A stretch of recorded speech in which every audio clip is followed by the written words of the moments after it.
প্রত্যেক বছরই আমরা কোথাও না কোথাও বেরিয়ে পড়ি ভ্রমণ করতে।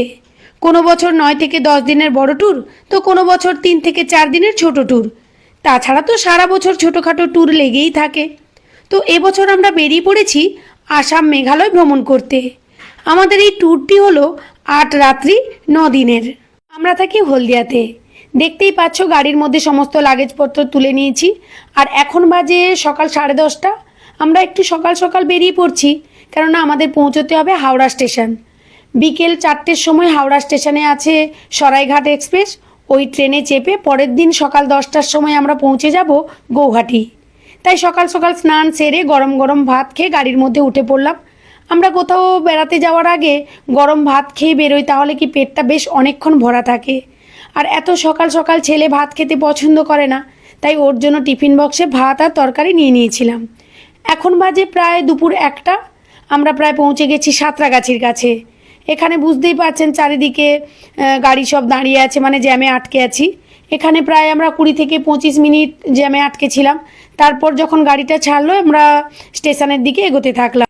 আমরা যেই 5-6টা ফ্যামিলি মিলে বেড়াতে যাই, এই বেড়াতে যাওয়ার সমস্ত অ্যারেঞ্জমেন্ট কিন্তু আমার হাজব্যান্ড এবং তার বন্ধুরা একসঙ্গে মিলেই অ্যারেঞ্জমেন্ট করে। আর যেহেতু ওরা স্কুল ফ্রেন্ড, তো আমাদের আনন্দটা দারুণ হয়। তো এই দেখুন, কথা বলতে বলতে আমরা হাওড়া স্টেশনের কাছে পৌঁছে গেছি। তো এবার আমরা গাড়িটা নিয়েই স্টেশনের ভেতরেই একেবারে ঢুকে যাব, কেননা অনেক লাগেজ আছে। তো এখানে গাড়িটা যদি ছেড়ে দেয় তাহলে কিন্তু লাগেজগুলো নিয়ে যেতে অসুবিধে হবে। এই যে আমরা স্টেশনের মধ্যে ঢুকে পড়েছি। আর প্রচণ্ড ভিড় ছিল ওই দিন, কেননা তার 2-1 দিন আগে আমাদের এদিকে ওয়েস্ট বেঙ্গলের ওয়েদারটা ভীষণই খারাপ ছিল, তো যার জন্য ট্রেন অনেক বন্ধ ছিল।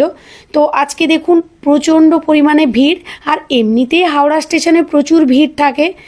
এই হাওড়া স্টেশনে 4টে ফ্যামিলি একসঙ্গে মিট করে ট্রেনে উঠব। যেহেতু সবার প্রথমে আমরা চলে এসেছি, হাতে একটু সময় ছিল, তাই ছেলে মেয়েকে নিয়ে এদিক ওদিক একটু ঘুরে নিলাম। একটা ফ্যামিলি আসছে এই কলকাতা থেকে, আর 2টো ফ্যামিলি আসছে কাঁথি থেকে। 5-10 মিনিট অপেক্ষা করার পরে দেখলাম ওর বন্ধুরাও চলে এসছে। এই যে তাদের লাগেজগুলোকে নামিয়ে নিচ্ছে।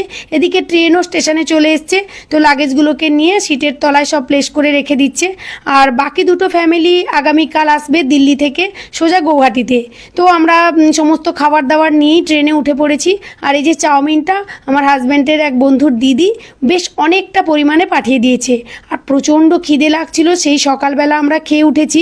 তো ভীষণ মজা করে খাচ্ছি আর আমরা এনজয় করতে করতে যাচ্ছি। আমাদের ট্যুরের বাকি অংশগুলো পরবর্তী ভিডিওতে দিতে থাকবো। তো ভিডিওটি কেমন লাগছে অবশ্যই কমেন্ট করে জানাবেন।